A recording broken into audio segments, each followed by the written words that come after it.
And we're continuing with the first chapter of Mary Poppins in the Park. Every goose a swan.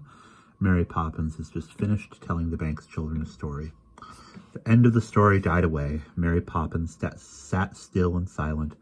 Around her lay the motionless children, making never a sound. Her gaze, coming back from the far horizon, flickered across the quiet faces and over the head of the park keeper as he nodded dreamily. "Humph," she remarked with a haughty sniff.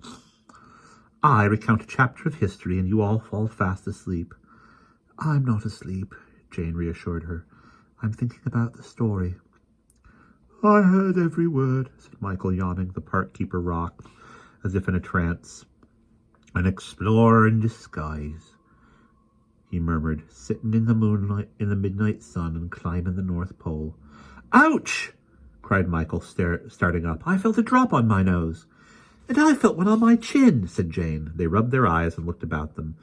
The syrupy sun had disappeared, and a cloud was creeping over the park. Plop, plop, patter, patter.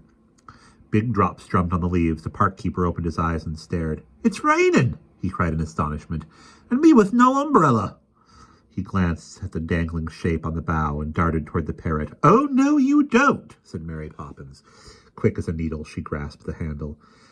I've a long way to go, and me chest is bad, and I oughtn't wet me feet." The park keeper gave her a pleading glance. "Then you'd better not go to the North Pole," she snapped. The parrot umbrella open and gathered.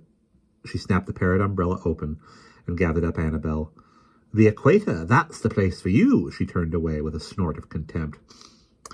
"Wake up, John and Barbara, please. Jane and Michael, take the rug and wrap it round yourselves and the twins." Raindrops bigger than sugar plums were tumbling all about them. They drummed and thumped on the children's heads as they wrapped themselves in the rug. "We're a parcel," said Michael excitedly. "Tie us up with string, Mary Poppins, and send us through the post." "Run!" she commanded, taking no notice, and away they hurried, stumbling and tumbling over the rainy grass. The dogs came barking along beside them, and, forgetting their promise to Mary Poppins, shook themselves over her skirt. "All that sun and all this rain, one after another, who'd have thought it?" The park keeper shook his head in bewilderment. He could still hardly believe it.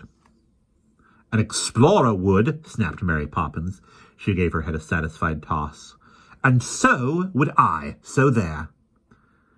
"Too big for your boots, that's what you are." The park keeper's words were worse than they sounded, for he whispered them into his collar, in case she should overhear. But even so, perhaps she guessed them, for she flung at him a smile of conceit and triumph as she hurried after the children.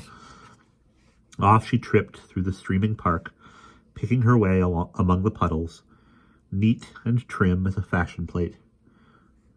She crossed Cherry Tree Lane and flitted up the garden path of number 17.